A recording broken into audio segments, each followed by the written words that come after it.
Praise the lord. Good morning. క్రీస్తునందు ప్రియులారా, ఈ ఉదయ కాలంలో మరొక నూతన వాగ్దానంతో మనము ఈ దినచర్యలు ప్రారంభించుకుందాము. ఈనాటి దేవుని వాగ్దానము కీర్తనల గ్రంథము 91వ కీర్తన 1వ వచనము. మహోన్నతుని చాటున నివసించువాడే సర్వశక్తుని నీడను విశ్రమించువాడు. అవును ప్రియులారా, విశ్వాసులకు నిజమైన నివాస స్థలము దేవుడే.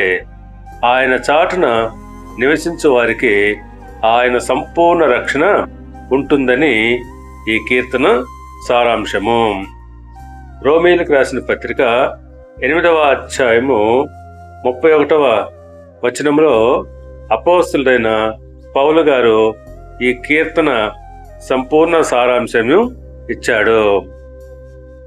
ఇట్లుండగా ఏమందుము, దేవుడు మన పక్షమునుండగా మనకు విరోధి ఎవడు?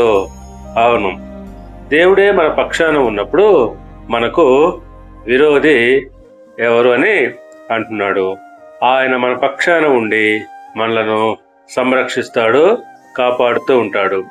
అయితే ఈ కీర్తనలో కనిపిస్తున్న గొప్ప వాగ్దానాలు దేవుని సంరక్షణ క్రింద నిలిచి ఉండేవారికి, ఆయన నీడలో నిలకడగా ఉండిపోయేవారికి మాత్రమే అని గ్రహించాలి.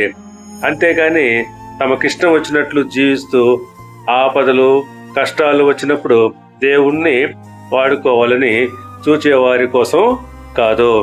కనుక ప్రియులారా, మనము నిజముగా సర్వాతీతుడైన ఆ దేవుని చాటున నివసించే వారమైనప్పుడు అమితమైన శక్తిమంతుని నీడలో విశ్రమించే వారం అవుతాము. దేవుడు మిమ్మల్ని దీవించి ఆశీర్వదించి వర్ధిల్ల చేయనుగాక. ఆమేన్.